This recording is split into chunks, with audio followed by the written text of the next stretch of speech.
Did it do it? It did. Did it do Hello. Oh my The god! current bit rate is 0. Oh no! What in the world? We are live. There it is. That's perfect. Nate needs to scoot over though. Here, I can scoot over this way. Get your toe makeup out of the way. Sorry.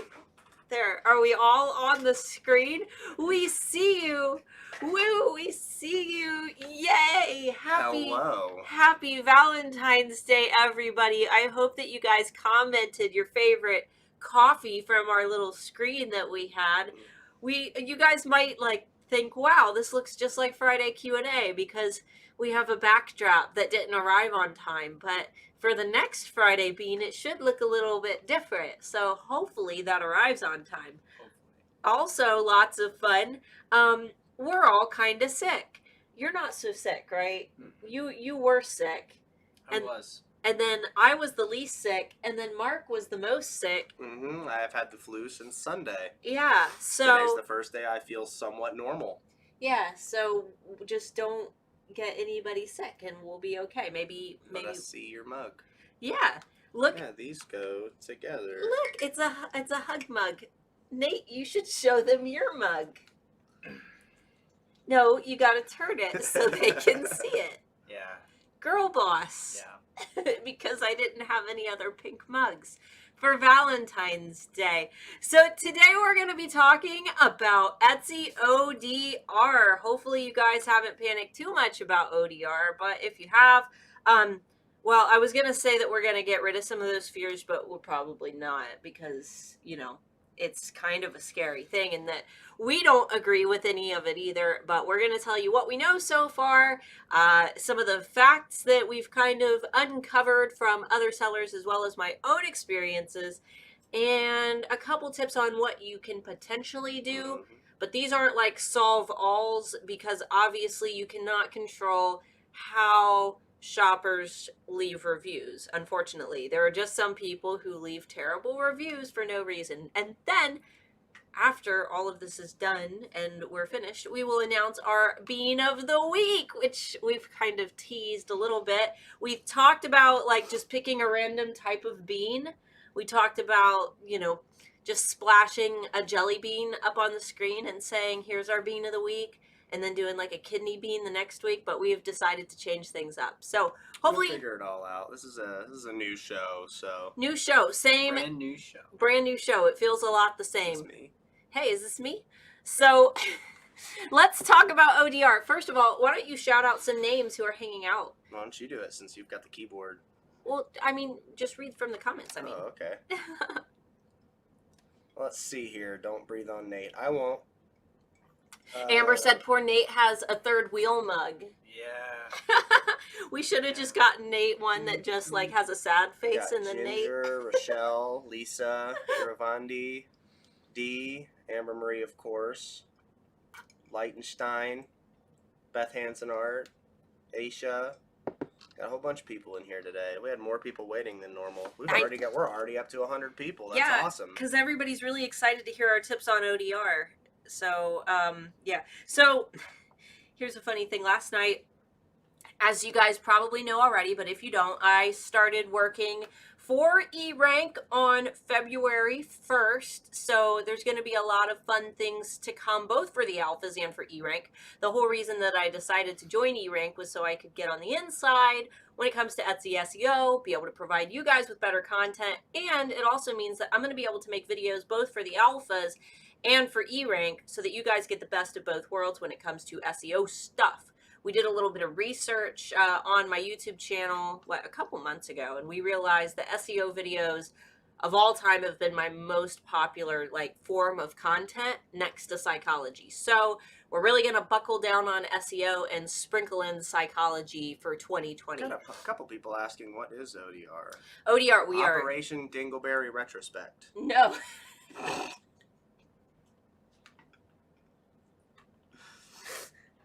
Can you make that a hashtag? Someone do that in the comments, please. Operation Dingleberry Retrospect. Operation Dingleberry Retrospect on Etsy. No. ODR is your order dissatisfaction rate, which is a new score that Etsy has assigned to all sellers. Is this making my face glow a lot? I feel like it is. So here is exactly what Etsy says ODR is, and then we'll get into kind of like our personal explanations and what we think about it afterwards. So ODR, a shop's ODR is a reliable measure of the quality of customer service that shop provides to their buyers. So it's like a gauge of your customer satisfaction. ODR is the percentage of orders that have a review of 2 stars or less, or an open case over a given period of time.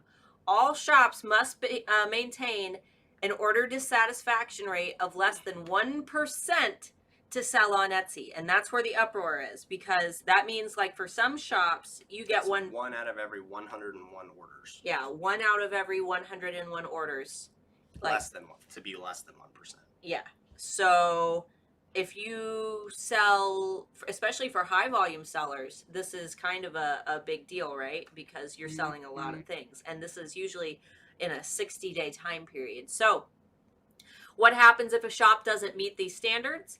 If a shop exceeds the acceptable ODR threshold or displays a pattern of customer service issues, Etsy's trust and safety team may reach out with a customer service warning, which a lot of sellers in the Etsy forums have reported that they have already received these customer service warning emails.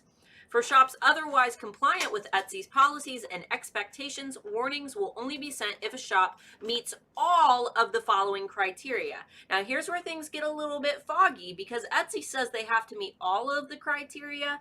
Most sellers who have reported actually getting this email, this warning email, have only met like one of these criteria. So we're a little bit confused, and Etsy is yet to answer any questions about that.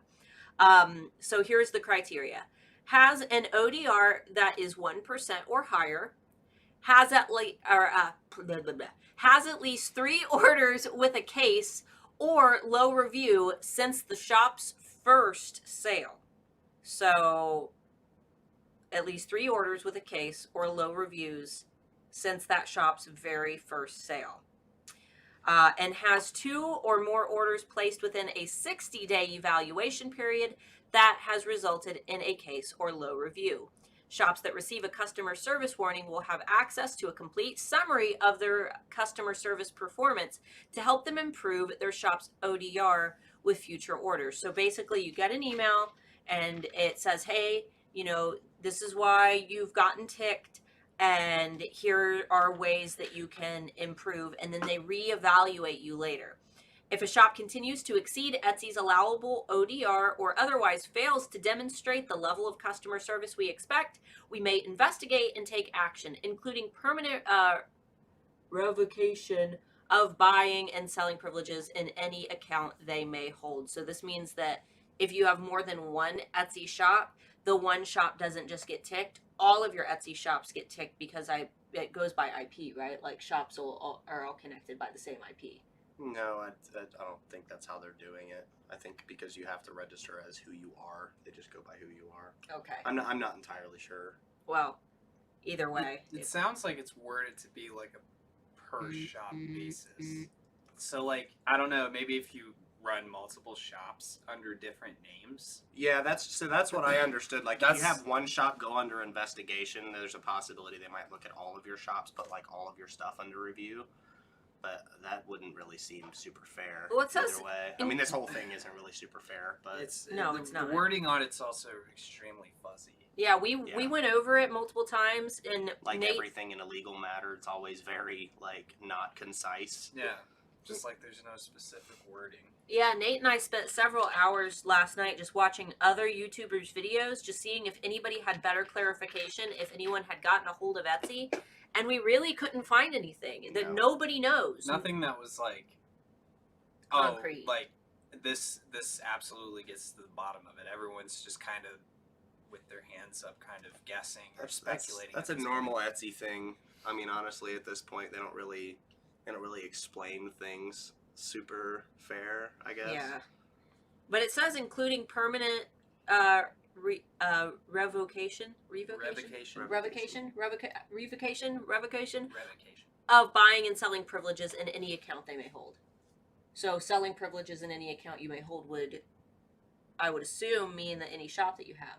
And Could buying privileges, you can't buy anymore. You're buying. It takes away your buy. But that is the stupidest thing I've ever heard. It takes away your buying, or could take away your buying and selling privileges. So I haven't heard. Selling I could understand, but buying, that's kind of dumb. I haven't heard anybody say that they've had like their buying privileges taken away. So shops that have never provided strong customer service are eligible for permanent suspension at any time, which that's remained consistent. If you're a crappy seller and you never provide good service and you only get 1-star reviews, Etsy will shut your shop down. That's not anything that's changed. So here's what we know so far out of like our personal research. Cases count whether they're closed in your favor or not, which really sucks. So if a case gets opened, it counts against you. Even if Etsy closes that case in your favor because the buyer was just a butthead, it still counts against you, which makes no sense. So we're definitely not happy about that. Amber Marie said, my friend has been banned from Etsy for this reason. She can't buy or sell anything from her IP address or email address. Wow. Do you have a reason, Amber? Like, you don't have to share it if she doesn't want you to.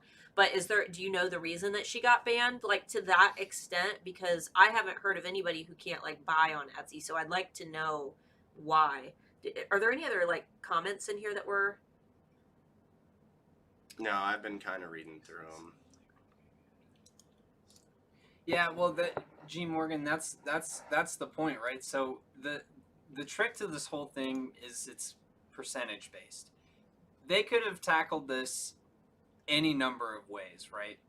There's different ways of measuring, the amount of sales that a shop gets versus how much the feedback actually makes a difference, because you got to think, for every actual truly handmade business on Etsy, the amount of sales they get compared to somebody that's going to do something like drop ship an item, it's like a factor of 60 sales for that drop ship shop versus like one for every one sale for this handmade shop. So it absolutely is going to target people that do less sales in a month more. And you're right, because the way it's also worded is that it only takes like a total of 2 open investigations in a period of 2 years. For shops that have barely been open 6 months, what if a misunderstanding happens? This just happened to Starla this past holiday, right? Yeah, I've got that in there where I actually got my first 1-star review that I didn't like mention to any of you guys, because obviously that was devastating to me and it wasn't anything that I could have controlled. The item was damaged in transit going overseas and it arrived broken in half. But I received that 1-star review. I did my thing, reached out to the customer, said, "Oh my God, I'm so sorry. This was beyond my control. I am happy to send you a new one. All of my products are insured for life. I'll send you a new one. And because, this was apparently a gift and it arrived broken and they needed it right away, I refunded their purchase, which I didn't have to do that, but I wanted to because I felt so bad. And I went ahead and shipped her another one. And she was so thrilled that she bumped it up to a 5-star review for me. And that 1-star review being changed to a 5-star review, I still have a 0% ODR. So that's perfect. I still have a perfect score. So I think it's only cases against you that can't be reverted. If one gets opened, even if it's closed in your favor, you still get ticked. If you get a bad review and the customer chooses to change that review, then it's okay, because I still have a perfect ODR right now. So yeah. It's just it really like penalizes people for any number of things. Like, if you, especially with something like what Starla makes, it's extremely high quality jewelry, but it's jewelry. There are any number of things that could happen to it in transit, or the package could get lost, stolen. Yeah, a defect could happen that was completely out of her control, something she didn't even realize while it was being made. There's so many different things and so many different variables that go into crafting handmade that's why people buy handmade, is because it's handmade, right? But when there's an issue and somebody wants to leave honest feedback about that, it's like it's I don't know. It kind of, to me, feels like it goes against what Etsy used to be about. It seems to me that they're trying to penalize these smaller shops that do way fewer sales, and it's trying to almost reward people that do more sales, because the more sales you have, the less opportunity you have for one review to actually penalize you the way that it will for a shop that's just brand new, just getting started. Right. So, Amber said that the girl tried to set up a new Etsy shop under a different email address, postal address with a new IP. See, the thing is, with IP addresses, you can change your local area network IP, but you cannot change your wide area network IP. The only way to do that, actually, I'm not even going to say that because it might be against their terms of service to attempt to do something like that. But if they want to do, if they want to do some research on how to change their WAN IP, then that's the only way that you're going to be able to avoid that. But it's pretty hard to do. Yeah, and Amber had said that her aunt died and she fell into depression. She couldn't keep up with orders, but she refunded all of the orders, but Etsy banned her due to delay of shipping orders. So the banning from buying stuff is like the dumbest thing I've ever heard. Like Right. that is legitimately one of the dumbest business decisions I've ever heard. Hey, we're gonna make it where you can't sell anything anymore, but we're also gonna make it where we can't take any of your money anymore. Right. That's like the they're not- opposite of what a business wants to do. I don't know. That's just stupid. So the last thing that we know so far, and then we'll go through the remaining comments, and then we'll get into what you guys can personally do in our tips. But there are multiple petitions floating around right now. A lot of people have been posting them in the alpha group, and we haven't been deleting them, but I don't really want them in the alpha group, not because I'm not against this, but because when it comes to giving Etsy feedback, Etsy's not going to look at these petitions on change.org. What they're going to look at is feedback that is given on their platform internally. So all of these petitions that are floating around, I know that you guys are trying to make a change. I want the same change. But what Etsy is going to take note of is feedback within their community and uproar within their community. And the one way that we're going to be able to do that is by voicing our opinions when we see these forums directly from Etsy posted about ODR, letting them know how this hurts, and not just trying to insult them, but really talking about how this will personally affect you, so that they just, they don't think that you're just responding out of emotion. They can actually see how this is going to affect you on this smaller scale, when some of us are not selling thousands and thousands of orders, especially for our newer sellers. So feedback is great. Give it to Etsy directly, and maybe try to not post the petitions in the group anymore. They get reported by other alphas, but we just, like I said, I don't want you guys to think that I'm deleting them because I'm against working towards a change, because I'm not. It's just, this isn't the best way to handle it. And the petition that I saw, the biggest one, there were 3,000 people had signed it or something. Yeah. And we're talking about millions of sellers, and with only, I think that the goal was 5,000 signatures. That's not enough with millions of sellers. The other thing too that you have to keep in mind is Etsy is a publicly traded company, right? So they're going to have shareholders. Yeah. They're going to have interests that, They got to keep the shareholders happy. Yeah, their prime objective is to churn a profit and to grow and to continue to increase revenue year over year. By keeping customers happy, the buyers. So they're going to take feedback from buyers way more seriously than they ever would any particular seller. And it doesn't matter what caliber of seller you are. If you don't own a significant portion of Etsy stock, they're really not interested in what you have to say. That's just the nature of publicly traded companies in general. And if you really look at it, trying to compete with Amazon and all of these other marketplaces that are popping up, Etsy definitely has to diversify. So this is a way of them clamping down and trying to get, on a level playing field with some of these people that honestly they shouldn't even be trying to compete with. Amazon, namely the main one, I would say. Right. And I mean, when we look at marketplace success, and we kind of know this from being behind the scenes at eRank, we can confirm that Etsy is significantly bigger than Amazon Handmade. Significantly bigger. There is no comparing the two. Etsy is still the biggest handmade platform. Absolutely. So, and even when you shop on Amazon, or when you sell on Amazon Handmade, because I did for a while, shoppers on Amazon Handmade, they review products the same as they would on regular Amazon. They're a lot more critical. They're a lot harsher. A lot more that I'm never going to leave a 5-star review people. Yeah, exactly. It's a lot harder to cater to those types of people. Whereas on Etsy, it's always been about building like a warm connection with your customers and having that, that pride in buying something that is handmade. And I feel like that's what all the other platforms lack. You don't shop on those other platforms because you want a great handmade product that was created by hand by another human. Usually with Amazon, it's because you want it quickly. And when it comes to handmade products, it's just not like that all the time. So, did you want to go ahead and scroll through some questions before we get into what they can do? And feel free to just read interesting ones. We don't have to. Oh, yeah, no. I know. Holy crap. Where did it go? There we are. We've had a lot. Yeah, we have. And another thing I wanted to add, too, is that Etsy isn't really playing favorites with this. I don't know the validity of it, but I was searching through YouTube videos earlier, and there was something about one of the top 100 shops got hit with ODR. Yeah. And when you're talking about one of the actual top 100 shops on Etsy, you're talking about people that make like 1,000 sales a day. Right. And this is somebody who's probably making Etsy a lot of money. Yeah. So they're not playing favorites with this. Right. Let's see. What else?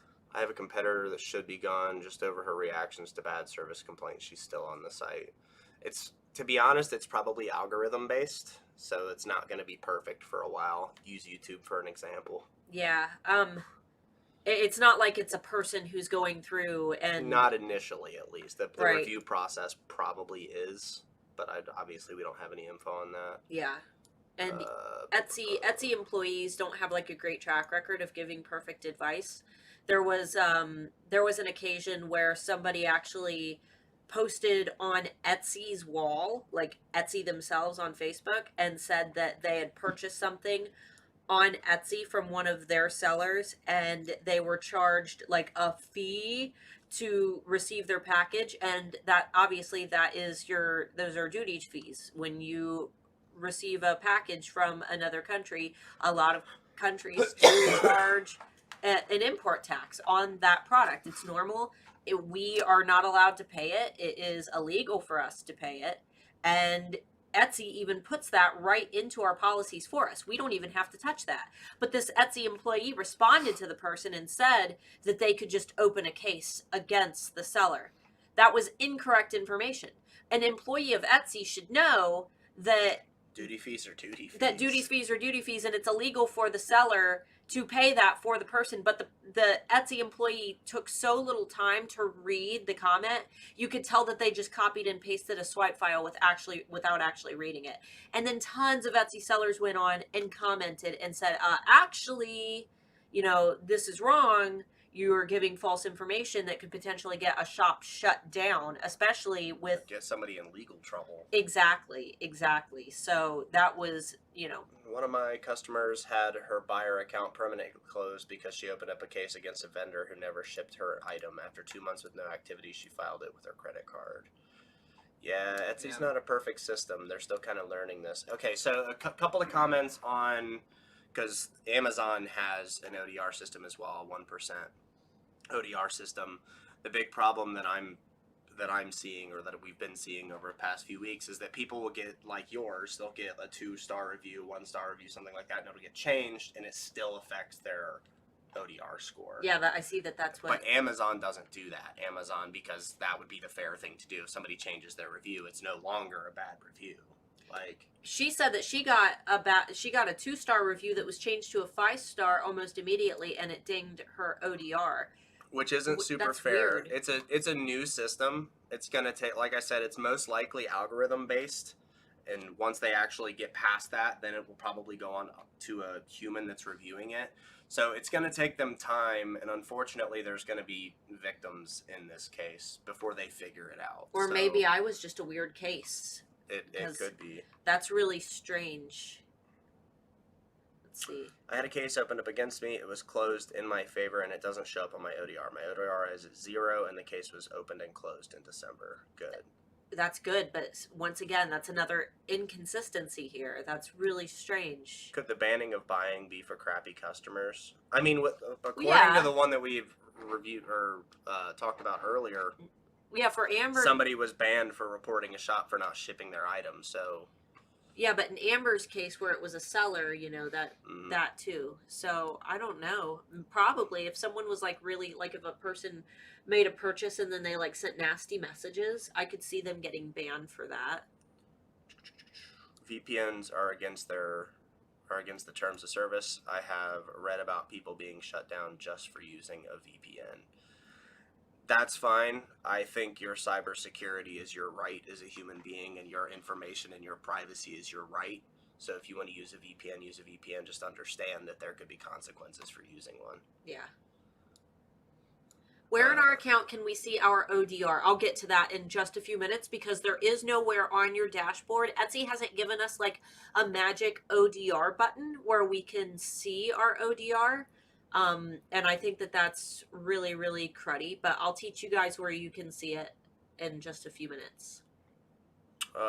Is there a stat that tells how much businesses for shops come within Etsy itself? Just go into your actual Etsy stats and it should be in there. See, I've also seen loads of posts saying you must review all orders go now, but I think there was something saying that no review equals good review. I don't think they could punish you for not receiving a review on an item. I don't feel like that would even be legal. Right, that's neutral. I would say that no review is better than bad review. No review is definitely better than bad review, and good review obviously is what you want, but no review is better. If you got a 1-star review and the buyer changed it the same day to 5-star, for Etsy it's still a 1-star review. I tried to talk to Etsy support. They basically say we don't care. Wow. Yeah. Like I said, and for me, when I got that 1-star review, the girl changed it the same day, but several hours later, and it did not tick my ODR, which is really, really strange. And that was was that in December or January? Okay, so Do you remember? this is a good one. So Christina. So what keeps competitive shops from purchasing from you with the intention of giving you a 1-star review to try to get your shop shut down? Oh. That's the purpose of the investigative portion of the ODR.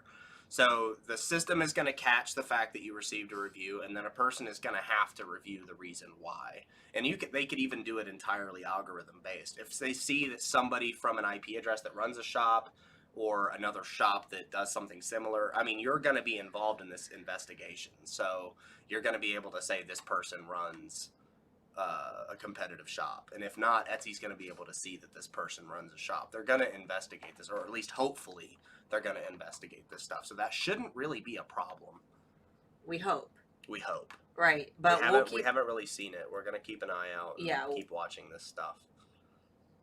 If anybody has any evidence to the contrary, please post it. Yeah, because we, right now, like the reason that we haven't covered this topic yet is we needed several months to make sure that we had enough information for you guys. We didn't just want to hop on and say, we don't know. We have no idea. And last night, it was funny. I actually messaged Anthony Wolf from eRank and I said, so tomorrow we're going to go ahead and try covering ODR on the YouTube channel. Any words of wisdom?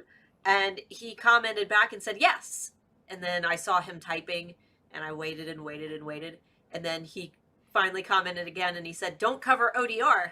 And like that was his words of wisdom. So even Anthony is like, he doesn't want to touch it because it's just Nobody wants to touch it. You look it up on YouTube, there's a lot fewer videos than any other Etsy subject. Right. Nobody wants to touch it because it's so scary. So which is why we're trying to not state any things that we think are going to be facts. Most of what we're saying is opinion based and based off of the information that Etsy has provided. Right, exactly. Let's see here. I agree. What is it?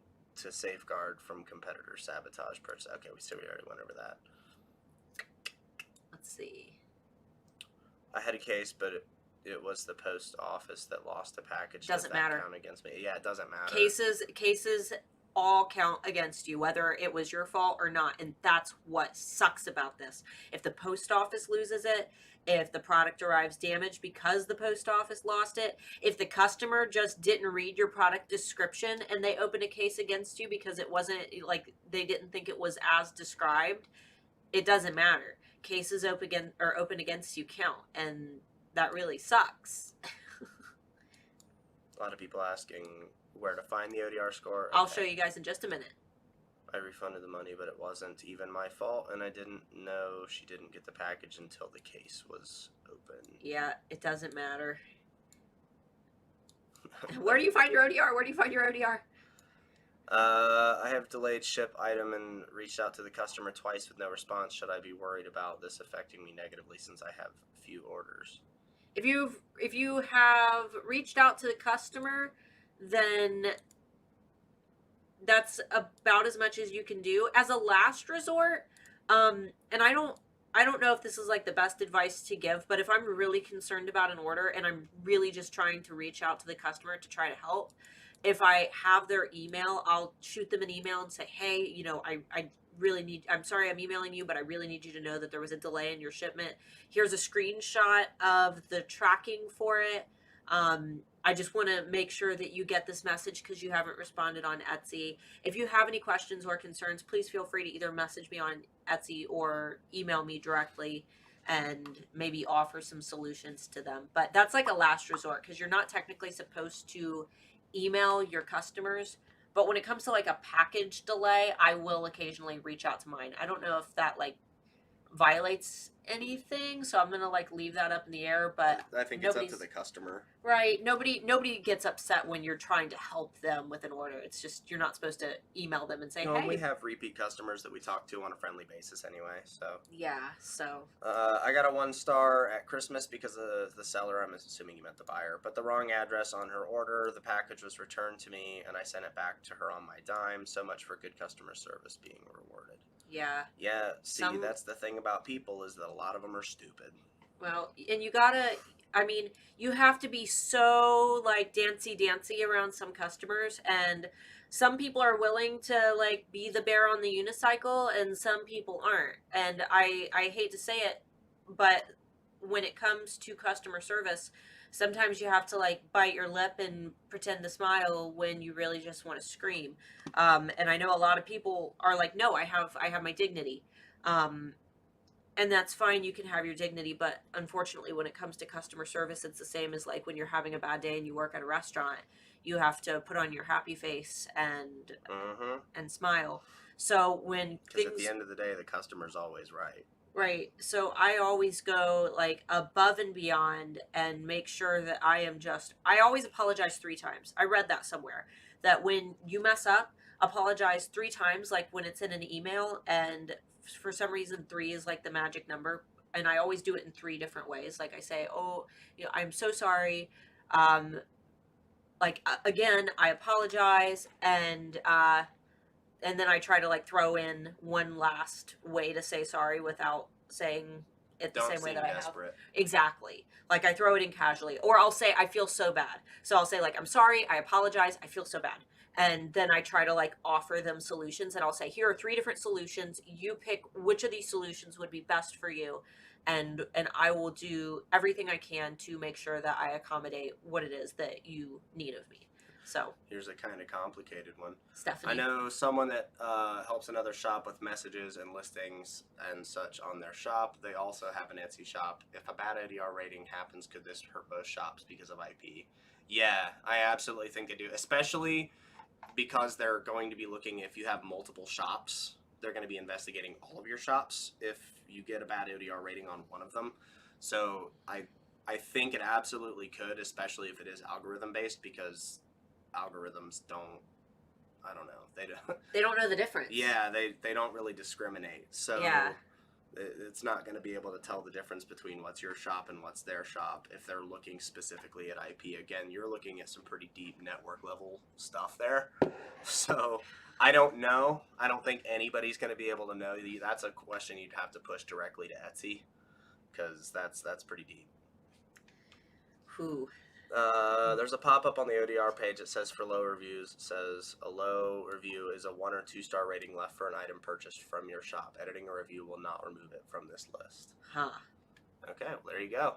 That's crazy. Which Except is in my case and a couple other people's cases, which doesn't make any sense at all. No, it doesn't, because you say, talking about this one here, how Amazon removes the ding. That makes perfect sense, and Amazon is like one of the worst companies ever.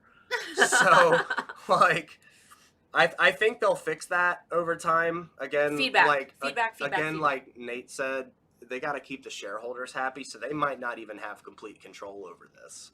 Yeah. There's probably a lot more at play than just what Etsy's doing. There usually is. There's stuff going on in the background that they might not be able to talk about. Keep voicing your opinions, though. Yep. Sounds so much like the way that eBay runs. I've been managing a very large eBay shop for 4 years, and every couple of weeks I'm dealing with a customer support. Amazing. Still have a 5-star shop. Let's see. I still see a lot of drop shipping. Maybe they want to weed that out. No, I don't think it has anything to do with that, and they'll never weed it completely out. There's too many shops. Yeah. Too many shops, too many sales.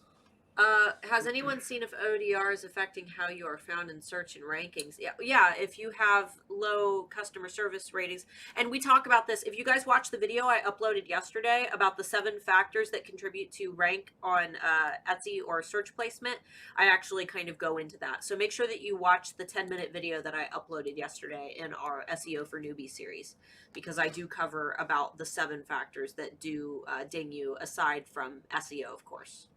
This greatly scares me about shipping international, as I get issues with impatient customers that open cases when their package is stuck in customs. Yeah, I would, That's part of the investigation thing. Preventative maintenance might be to message them, like, after they make their purchase, when you thank them for their order, and let them know that, hey, make one just for international people that says, hey, there is a chance that your order could get stuck in customs. I wouldn't say stuck in customs. Okay, Find a gentler way to say that. Yeah. If you see any delays in your shipping, be sure to check the shipping number and see where the package is. It could be delayed in customs, or it could be delayed due to duty fees being owed, or something like that. Right.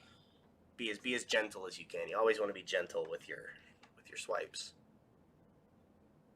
Let's see here, Stephanie. There was a thing about 6 months ago where a coach offered shop improvement services where they would log into your shop and fix things. One of their client shops was closed, and because of shared IP, all the client shops were closed. It was a big stink. Fortunately, they were. That sucks. Wow. Wow. That's insane. That is a big stink. Yeah.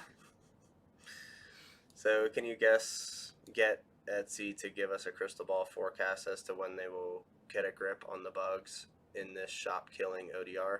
No. We have no affiliation with Etsy whatsoever. I am just an Etsy seller, and Nate and I work for eRank, so unfortunately there's no way that we can foresee what the future looks like. And like I said, even Anthony Wolf, who is right in the loop with Etsy, was like, nope, not touching this one.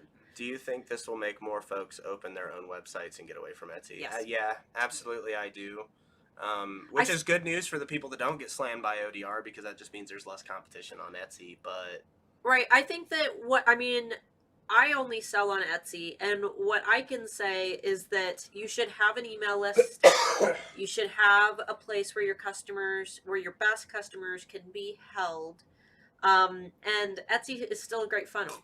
There are tons of shoppers on Etsy, and what Etsy is attempting to do is make the platform better for those who are buying, which is going to bring more buyers onto the platform. And that's like having your store in a very populated shopping mall, as opposed to out, on an interstate where you have to follow road signs to get there, which is, your website standing on its own. So I think that Etsy will always be a fantastic funnel, and I'm not going to be leaving Etsy anytime soon either. But make sure that if you don't have your website, you at least have an email list set up. That way, if for any reason your shop is shut down, you can relocate, put your product somewhere else, and you can let your best customers know where they can purchase from you after the fact. So Isle Style Lorna, can you ask E-Rank if they can get a read of when Etsy thinks they will have the algorithm? E-Rank doesn't work for Etsy. No. No, we're a part of the integrations page. If you look on Etsy, like, you can find us there. We're also ranked as most popular by Alexa, and so which is pretty dope. I'm gonna just say it. I think it's one of the best services you can use for your handmade business. But unfortunately, we don't have that type of information, and I doubt very seriously that, especially now that Etsy's publicly traded, that knowledge would ever get out to anybody third party ever. So anybody out there in the space that claims anything of the sort, they're lying. Yeah, straight up. The only place you're going to hear it is right from the horse's mouth, and if it doesn't come from there, then it's probably not true. Right. It's speculation. Exactly. 100% speculation. It's not all the integrations that you see with Etsy. It's not because like they're in cahoots with Etsy and they have they don't have like secret communications with Etsy where they're able to get in the loop. Like they know just as much as you and I do. They have access sellers. to the same information you do. Right. And when it comes to getting data and things, every service that has data for searches like eRank, they use third parties who have that data, and it's very trusted data. It's accurate data. It's also very expensive data. So there's no way that Etsy is going to just give this data away. It's why there are companies out there that literally can make a living by giving this really great accurate data, and it's I would say a very lucrative business as well. So it's not going to go anywhere. Yeah. So absolutely. It's There's just a lot of. I'm not going to throw any names out there, and I can't even really think of any one specific, but I know there's several out there that just make all of these really bold marketing claims about where they get their data like from. direct from Etsy, Yeah, and it's just that it's so disingenuous because like eRank is straight up like we are as honest and transparent as any other company.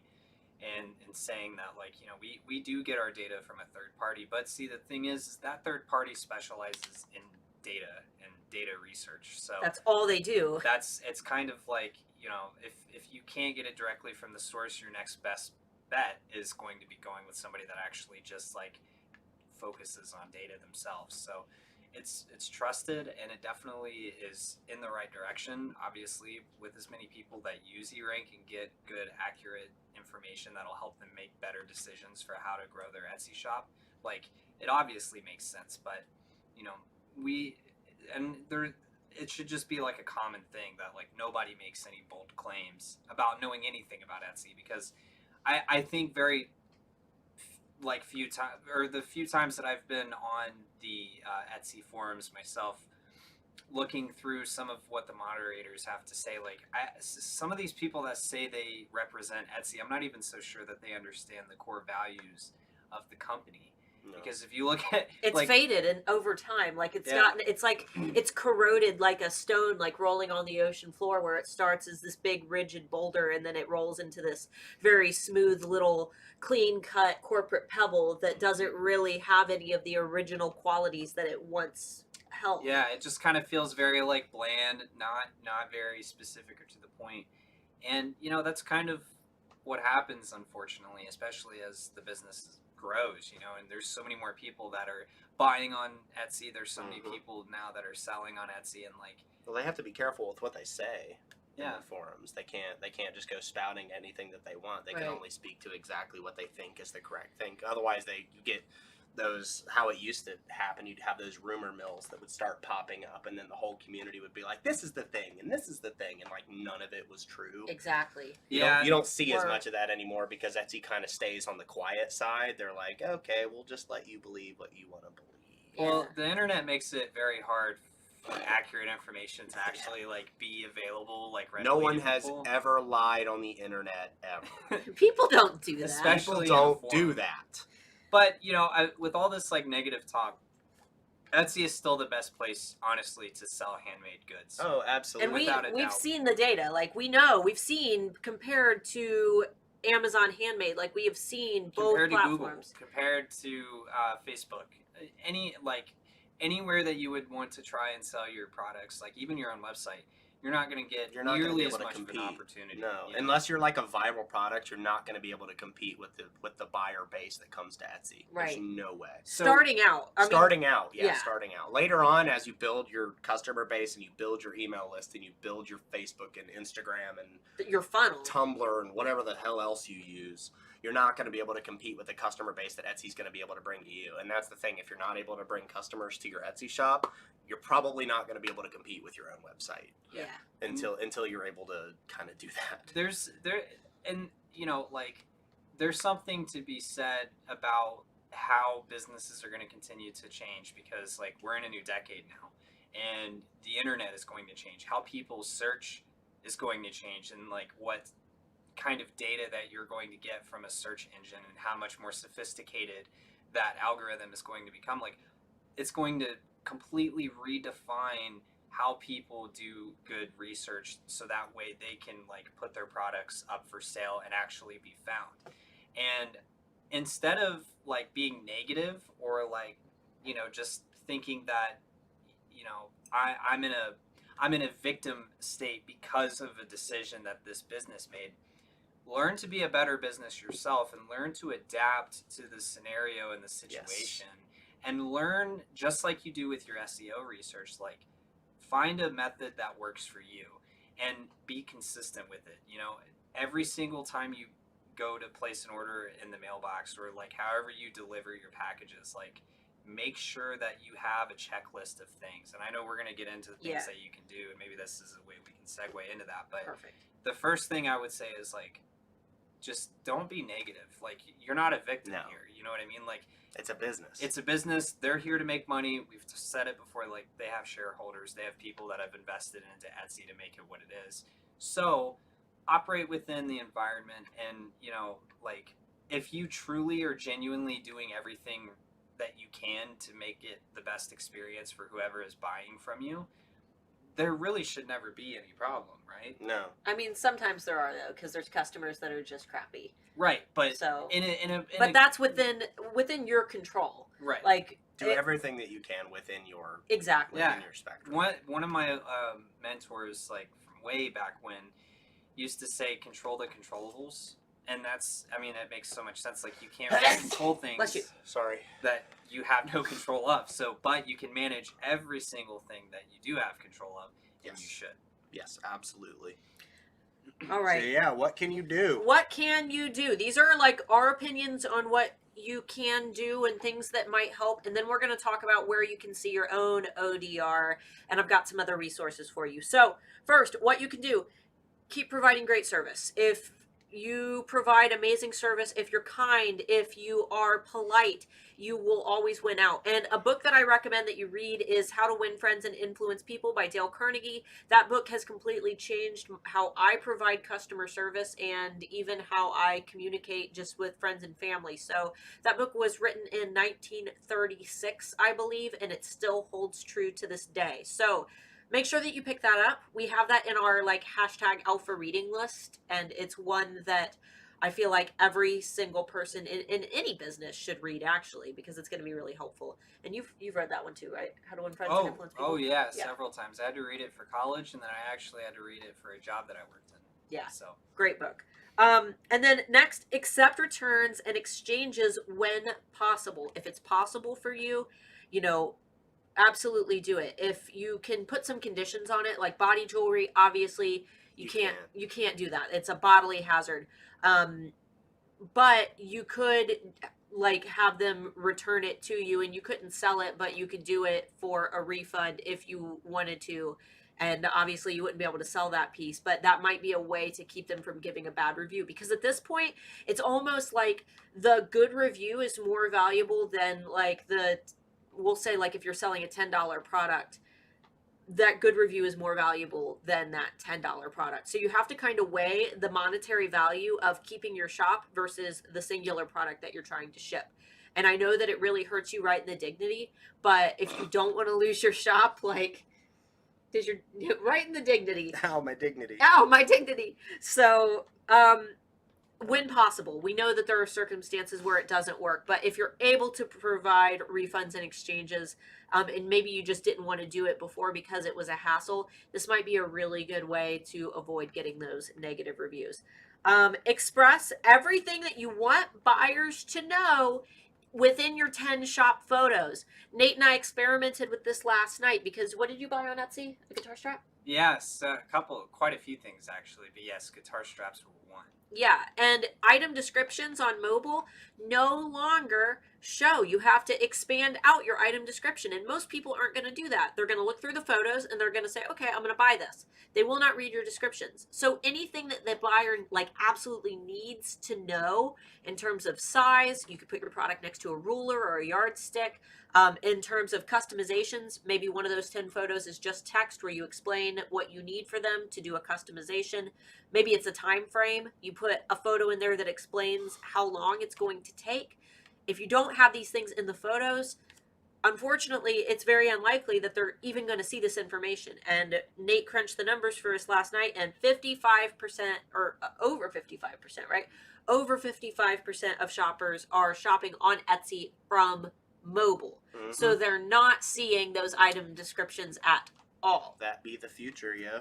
So, like I said, anything that they need to know, put it right in your shop photos. Use one of those 10 images to express what it is that you need them to know. You got to think too. So like when my whole like buying experience recently from Etsy, it kind of felt like I was scrolling through Instagram, honestly, because it was very much just catered Photo to. rich. It was just one photo after the next. There was Kind of like does feel like Instagram, doesn't it? I Yeah. never really thought about it. yeah, and then you like tap on one you like, and then it kind of expands with like a little bit of information, but then you have to kind of dig to get into the nitty gritty of things. You And know? most people aren't gonna do that. No, and the other thing too is like, you know, talking about bad reviews and stuff. Like when I order things online, I don't have it in my mind that I want it by a particular time usually, or that like I expect it to have this flawless packaging or anything like that. Like the more minimal sometimes for me is better, and I think the less like waste that there can be, like that's great. I'm not trying to be like an activist or whatever, but I think we get very focused on the desktop version of like what our Etsy shops look like, and I think it would be better sometimes to talk more about the mobile experience and how you can really improve that and make yourself stand out. And you know, Starla really, like, she's got a whole course on how to make great pictures with iPicky. Yeah, that's why images are so freaking important, because that's Yeah. like all people are gonna look at. And especially and I know it's not just Etsy anymore. Like, look at Amazon, right? It's all like literally like photo dominant things. Most of the time you don't know what you're buying, because trying to read through some of the item descriptions and some of the listing names and things on Amazon is extremely confusing to me anyway. And I don't know, I feel like people are going to buy based off of a photo. They're never going to take the time to read everything that you're typing out.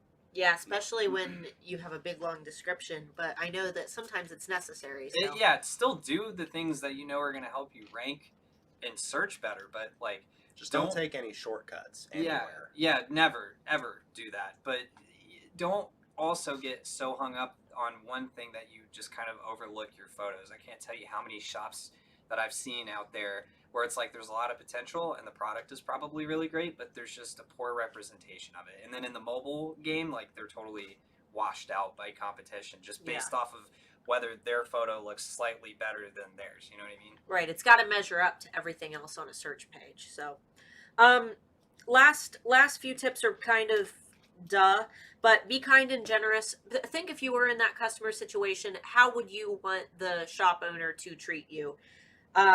Don't be afraid to refund and cancel orders from customers who you know absolutely can't be pleased. If somebody sends you a crappy message and says, hey, I'm thinking about buying this, you know, and you can just tell that they are communicating poorly, they're asking for like tons of revisions, they aren't happy with what you currently have, and they haven't given any indication that they're actually happy with the item that they are about to put money down on or that they have purchased.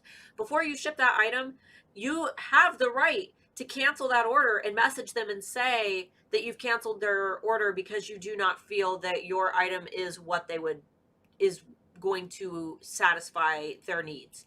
And direct them elsewhere, send them to a competitor's shop. That way your competitor can deal with this very aggravating person, but you won't get ticked for doing that. Offer to fix mistakes and really take any feedback to heart, because if someone gives you feedback, like maybe a kind customer gives you a good review but then messages you personally and says, hey, I loved my product, but maybe you send a necklace and the chain breaks. I loved my product, but my chain was broken. I still left you a 5-star review, but I just wanted to let you know. Don't dismiss that. Take note of that. Thank them and try to change whatever it is that has happened, whether that be do what I do. I offer free chain replacements because there are just times that sometimes we have a bad chain that slips through our radar. So we just replace those for free and we send one out if for any reason someone gets one that's broken. And then put a satisfaction card in your shipments. Rather than anything that indicates messaging you on Etsy, put a little card in there that says, hey, if there's anything wrong with your order, here's my personal email. This is the fastest way to contact me. Email me and I will make sure to either replace, refund, or reship, whatever you ordered. So that way they aren't jumping on Etsy and seeing those review options. They're just emailing you directly, and then you're able to kind of extinguish any fires before it escalates. So let's go ahead and talk about where you guys can find your ODR, and then we'll answer some questions since we're right at about an hour, and then we'll announce our Bean of the Week. So you guys can see your ODR down below. I have a couple links for you. First link is what is ODR. This is Etsy's definition of ODR, so you can see how vague it is and exactly what they have given us. After that, you can see how to check your own ODR. You can only do it with this particular link, and you can only do it if you're already logged into your Etsy shop. So if you're on your phone and your phone isn't logged into your Etsy shop, clicking on that link is not going to take you to your ODR. You have to be already logged in on the device that you're checking from. And feel free to bookmark that link because it's really hard to find. There's like nowhere on your dashboard that has that link. It's impossible to find if you don't already have it. So bookmark it, save it somewhere, or just come back to this video if you ever need to find that link again. Other article that we posted was a blog that Nate found by a girl named Emma Jones. It talks about what happened to her when she received her first customer service warning. That way you guys can kind of know what to expect if you end up getting one. It'll outline exactly what her email went over and the things that Etsy kind of dinged her for. So there's all of that. Feel free to leave some comments or questions down below, and feel free to let us know if your ODR, what your ODR is in the comments. Even if you're watching the replay, comment below and let us know what your ODR is. So let's there hasn't really been a whole lot since people have been just kind of listening. Somebody did ask me what my favorite Lamb of God song was, because it's Descending. My favorite album is actually their most recent one, Sturm und Drang. Is my favorite, and not a favorite for most people. This was his Valentine's Day present. Yeah, they've got a new album coming out on May 5th, so keep an ear out for that. They released one song on YouTube. If you don't like metal, please don't look them up and think that it is not. I mean, I think you can tell. Yeah, that don't look them up out of curiosity. The whole name is a joke. If you listen to Katy Perry, you probably won't. Not for you. Probably won't. It sounds like they're trying to create a brick and mortar experience online. It's pretty much what almost every online retailer at this point is trying to do, just because that's quickly becoming the expectation for people, especially in the United States. I can't really speak anywhere else, but I know in the U.S., that's really the focus. And that's sort of, if you look at retail as a whole, like stores and malls are closing like extremely quickly, and it's really because Amazon is sucking up a lot of that local income. Oh yeah. Paying nothing in taxes also doesn't help either. So when literally talking about $1 trillion company. Yeah, paying zero in federal income taxes, and then going to rural areas and able to just like close the mom and pop shops, able to close the local retailers and the stores inside of the malls. Like it all is starting to have a really brash effect. And as the retail experience is slowly like starting to decline, you're noticing a lot of these people that are staying open. I think of phone places a lot of the time, like Verizon. Like go into one of their locations and see how much more of an emphasis there is in like one-to-one customer service experience, or going going into like a Burberry store or like one of those like luxury places, it's all about the experience, right? Because they're trying to, at the end of the day, you're there to get a product. You can get it any number of ways now. It's the experience that sets everything apart. The same argument can be made for Etsy, and that the whole thing where like something's personalized for you. And kind of piggybacking off of what you said with like having a card, any type of way you can make something a little bit more personal, I think really sets you apart from like buying a simple item off of Amazon. And I found that putting like my products, when you unwrap the gift wrap, the key itself is over top of a card that says that what it's that sensation you're feeling is the magic kicking in, but you flip it over and it's a picture of me and Taylor. And I feel like having a picture of my face and my daughter really solidifies that like I'm a person, I'm a mom, this is me, this is my kid, and it almost adds a little aspect of warmth there where people are more compassionate and more willing to message me personally because they have that connection and they see that I'm a person and they see that I'm a caring soul. So if you have any way to create like a card that shows like your family, your face, your smile, you, your kids, I feel like those are other elements that really remind people what you are about as a handmade business. So Magpie Productions. The info photos, would you recommend it as the third or the fourth photo? I would say products first, info second. But if you could get the info into photos with the product also, like if you have like a white background and you have the product in the corner and then the info on the photo, it might keep them from just saying, okay, this is just words and scrolling through all that stuff. I think that trying to kind of get a product in there as well, so there's a little bit of imagery, might keep them interested for longer.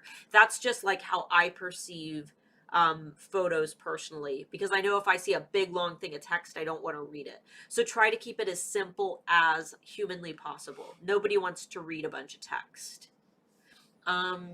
Let's see. Here's your I really like this comment here. I love my products. My creations are an act of love, not just from my passion for creating, but spiritually and culturally. Each product line is like birthing a child for me, caring for my customer. You don't get that from anywhere else. Like, this is the only platform that you get this from, you know? And that's what sets us apart. And these are the things that Etsy needs to recognize. So I really like that comment. And again, to check your ODR stuff, the links are in the description. Yes. Eleanor. Is it worth the ship internationally and dealing with customers and delays? Yeah. Customs and delays. Yeah, I feel like it is. That's just me personally. I think it depends on... You're really screwing yourself if you're not leaving the whole world open to you're leaving from you. Other than a couple of places, obviously, sometimes things that we don't ship to Russia. I do, but they get a big warning that a lot of times packages don't arrive when we ship to Russia because I think it's because the word art is in the title. They don't like it. Same with Pakistan. We've never had an order show up in Pakistan. They always get delayed and then show back up to us like 6 months later. Yeah. So, but is it worth it? Yeah, because I've shipped thousands of orders internationally, and I've never had a bad review. Like, I had one that was changed, but they always either show up or I'm able to work with the customer. And I can't imagine how much money I would have missed out on if I hadn't, made the decision to ship internationally. So I think about a quarter of our sales are international. So. Yeah, maybe more. Maybe I would say. I don't remember. It's been a while since I've checked. Yes, it is worthwhile. And there's always ways to try and do as much preventative maintenance as you can. The swipe files are going to be your best bet starting off. Yeah. To be honest, make sure you're doing all of the steps that you should to make sure that customers understand what they're ordering, what the product is going to look like. Make sure you have your descriptions set up right. Make sure you're using your swipe files and messaging people, and make sure you're looking at tracking if you can, especially with international orders. Because if you see that a product is delayed in customs or whatever before they see it and message you, you can take the time to say, hey, your product is in customs. I'm not sure how long that's going to take to get through there, but I just wanted to notify you that it is in customs. It is in your country. and you can do damage control from there. Because if you do things preemptively, that's going to be a lot easier than them leaving a bad review and then you trying to fix it. And Etsy obviously doesn't care if it gets fixed. So if you can preventative maintenance, that's going to be your best bet. Here's another good one. The way I see it, the actual amount of times you will even get a request for a refund or return, it's worth it to go ahead and do so to make the buyer happy if they request it. Yeah, because it's not going to happen. It's not going to be every order. You know, you losing a little bit of money is better than you having your entire shop shut down and not getting money ever again. So. Yeah, and I know that it sucks, but like, I don't want my shop shut down, and I'm sure you don't want your shop shut down. That's a lot of work that you put in to get your shop where it is, especially if you've made thousands of sales and you have a great reputation in the marketplace. So I've literally had one international sale and 51 sales. I'm keeping it available, but sometimes I wonder if it's worth it. You only have 51 sales. You've got a long while to go before you have to worry about that. Super professional. Phone ringing. Yeet. When the call is from California, you know it's not going to be anything important. Indian spam. All right, let's 1 minute left. Let me find the video. Let's see. 90% of my sales are to the U.S. and she ships from Spain. Or Dan. I'm assuming Dan is a he. Ships from Spain. That's awesome, though. 90% of those sales being international is awesome. I think a lot of that just depends on what your product is. Yeah, really. and who's it catered to, you know? So, all right, guys, let's talk about our bean of the week. We're going to pick a different bean every single week, depending on group activity. So in the Handmade Alpha Facebook community, which is linked down below, you can join if you're not already a member. There's lots of helpful Etsy sellers in there to answer your questions, including myself and some great administrators. But we are going to be choosing our most active member every single week to be our Bean of the Week. So this week, we have Sarah at Pirate Lotus Boutique. She was our most active member this week in the Handmade Alpha Facebook community, according to our group analytics. So her shop is linked down below. So if you guys want to be our next Bean of the Week, make sure that you get active in the public group, Handmade Alpha Academy students. This is going to be specific to the public group. So Handmade Alpha Academy Student Campus, unfortunately, won't be like included in that. So just feel free to help out the community members and answer their questions if you would like a chance for a shout out. So big congrats to Sarah. Hopefully she knows, like, hopefully she watches our YouTube videos. But if not, you know, we'll let her know. Down below, guys, there's links to all of the things that we talked about today, how to find your ODR, what is ODR, a really great blog post about ODR. We have Sarah's shop linked down below. You guys can join the Facebook community down below, and you can get my free marketing calendars for 2020. If you ever have any questions about when should I launch this product line, when's a good day to have a Valentine's Day sale, when should I start planning for Christmas, you can get my full 12-month calendars down below. Obviously, January is still in there, so you can just kind of pitch that because we are in February, but this is going to help you to plan for the remainder of 2020. That's free down below. All you got to do is give me your name and your email, and I'll send you some other goodies as well. So, guys, thank you for joining us for our very first Friday Bean. Let us know what you thought of it in the comments, especially if you're in the replay. Our girl boss over here will be sure to look at your comments. Just stare at the comments the whole time and look very awkward on camera. That's yes, fine. Exactly. And let us know down in the comments what you would like us to talk about next Friday. Yes, we need some really good ideas because, ODR was one of those things that we were real hesitant on, but we love you guys, so we're going to go above and beyond just like you. And we needed to just get it out of the way. Yes. Because people were just rampaging, like, what about ODR? Cover ODR. We have now covered ODR. So give us something else. It doesn't always have to be controversial. It doesn't have to always, start a fight. But what are some, like, if you had 3 topics, I would love everybody to come up with, like, 3 topics themselves. Put them in the comments down below, man. 3 things you want to know about. Anything related to your handmade business, marketing, if you have questions on, like, tech, how to, like, optimize your business to run more efficiently, anything. we want to kind of turn this into more of a relaxed conversation Yeah. like we did today. We want it to be more podcast style. Yeah, absolutely. Yeah, let us know. Make sure you hit that subscribe button down below if you want to continue seeing our content. Hit that little bell icon down below if you want to get notified every time we upload a video. And watch Give this video a yesterday's. like if you liked it. Give it a dislike if you hated it. And we'll see you next week. Yeah. And go watch yesterday's video because that's pretty cool too. Yes. All right. Bye.